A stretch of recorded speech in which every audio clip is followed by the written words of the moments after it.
Hey everybody, it's Matt from Matt Recaps here. It has just gone past midnight here in New Zealand, so I'm now sitting at Saturday. We are all of 6 days until Final Fantasy VII Remake comes out, and well, the last few days have been really interesting. Australia, congratulations, you've got your copies, and around the world people are getting theirs. Here in New Zealand, not so lucky. So this week I've been trying to decide what to do with my new channel, my new content.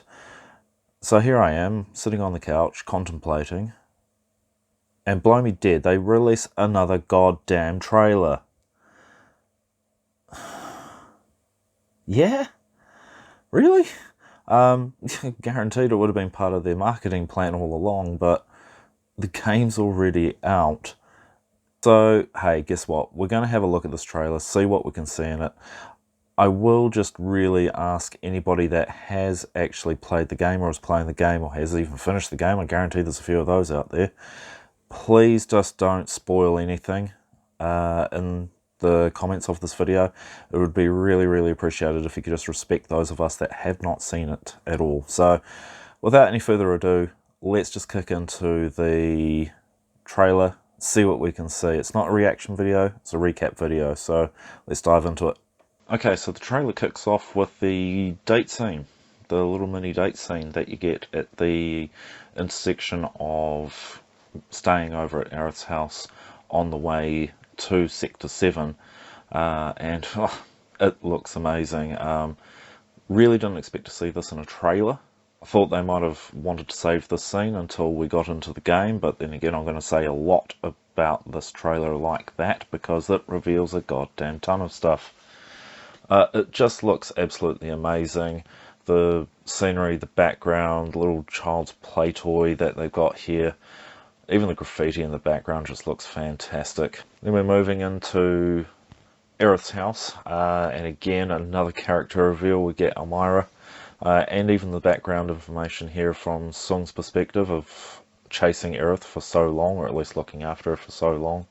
I mean, the environmental scenery that they've got just in behind here, just the old classic TV, it's yeah, it just looks absolutely mint. Can't wait to get into the scene. I'm really wondering if they've got the mechanic of having to sneak out of here, but we'll see how that goes. So in the next scene we've got just a bit of a longer version of the promise scene between Cloud and Tifa. Starts to now dive into the latter part of it where Tifa makes the promise, and then of course that goes straight into her over her father's body. Speaking of more character reveals, here we've got Cloud's mum. It's just amazing how much this trailer shows off. Neat to see this scene in it. It's one of Cloud's remembrance scenes from when he went back to Nibelheim 5 years ago. I have a feeling the first time we'll actually see her is in Calm. So it's neat to see this in Final Fantasy VII Remake. Very cool. I'm assuming this is the much talked about dinner party at Jessie's mother's house and good old Wedge making himself an absolute beef again. So this part here looks like it's the underground battle square, similar to the battle square from the Golden Saucer, but of course we're not going to get that far in Final Fantasy VII Remake, so I think they've kind of shoehorned this in, but it's really cool. We see quite a few shots of this throughout the trailer, and one of my favourite shots is actually seeing the Hell House. The Hell House was actually my number 2 reveal in this whole trailer. There's been so much speculation as to whether they can get the Hell House in here, and they have the Hell House in here. Of course they were going to get the Hell House in here. So the next few scenes looks like all the side quests that you're going to have to do to get the dress for Don Corneo's mansion, but it's neat to see a little bit more of Chocobo Sam, Madame M and Andrea.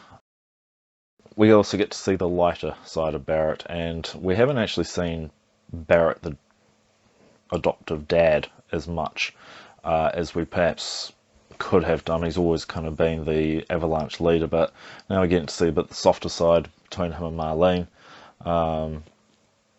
From the look of this, it looks like it's at Aerith's house, so I'm going to go out on a limb here and saying that this is where Barrett is leaving Marlene behind to perhaps go and rescue Aerith from the Shinra.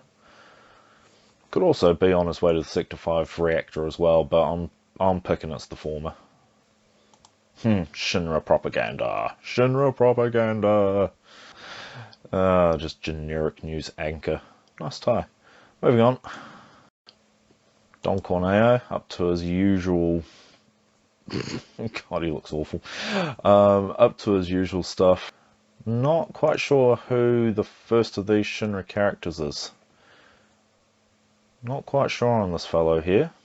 Maybe somebody might want to illuminate me as to who they speculate this man could be.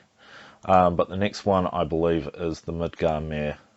Now, he of course sets that ridiculous library bloody riddle that you have in order to get the first, I think it was an elemental materia, actually, if you got them all right. But of course you get his key card as well to move up onto the next floors. Yeah, really neat to see him, actually. Moving on, I'm going to assume here that Cloud's up in his little vent here, catching up with this meeting, but this is the famous board meeting that they have about what they're going to do moving forward, and the words Neo Midgar come up in this scene, so really cool to see that is going to be a big point, or at least a point, in the Final Fantasy VII Remake. Hojo really just doesn't look like he gives two shits, does he? Good old Hojo. I love that guy. This lady talking to Aerith, completely new to me, but just keeping on going with the Watchman of Fate and Aerith's destiny, so be interesting to see what part of this game she has to play. Red 13 discussing it. Now this is an interesting scene here. If I didn't know any better, it almost looks like they're in the blimmin' upstairs of the hotel in Calm, but I'm guaranteeing it's not. But interesting layout. Red 13 talking about the Watchman of Fate, or the spirits. So be interesting to see where this is based and what Red 13 has to input about the Watchman of Fate here. Could be a much more spiritual character than he was in the original Final Fantasy VII. And there's Professor Douchebag, and now here we go. I was wondering whether this was going to be in the Final Fantasy VII Remake. I was wondering whether the experiment was going to be in here. I can't quite remember his name off the top of my head, but this is the first fight that you get after getting Red 13 in the party. Obviously we're not going to be fighting him, but good God, look at him. He looks like something out of bloody Resident Evil. Look at these bloody teeth on his shoulders and the tentacles and these weird eyes. Ugh, looks awesome. Absolutely awesome. Gonna love that fight. And here we go. Here we go. Everybody has been asking, where on earth is Rufus? When do we get to see Rufus? Well, it turns out 5 days before the game releases. That's when we get to see Rufus. Oh man, he is looking interesting. Loving this white coat. Kind of looks like Heidegger's coat, but in white. But yeah, he looks a lot different than I was expecting. I wasn't expecting the good old ginger Rufus from Final Fantasy VII. They've turned him a bit blonder here, but yeah, seems pretty cool. Be interesting to see what his personality is like. We don't get to see too much of him in here, except for his gun launch into battle, which is kind of an interesting feat that he does. Good old Rufus strong-arming his way onto a helicopter, naturally. Got to have shoulders of steel to do that move, but good on him. Really cool to see. My number 3 reveal in this whole trailer was actually Motorball. We got to see a lot of Motorball and the Motorball fight in this trailer. Really looking quite interesting. It's not the end of the platform stand and fight. They've changed it into a chase scene fight. Now this is going to be an interesting difference. President Shinra pointing the gun at Barrett. Never knew President Shinra to have a gun. He always, in Final Fantasy VII, he was always the sort of cool, calm and active sort of antagonist. You never really get to see this side of him. So this is going to be an interesting scene to play out. And then that, of course, leads into the scene with Sephiroth stabbing Barrett. Now, it didn't happen in the original.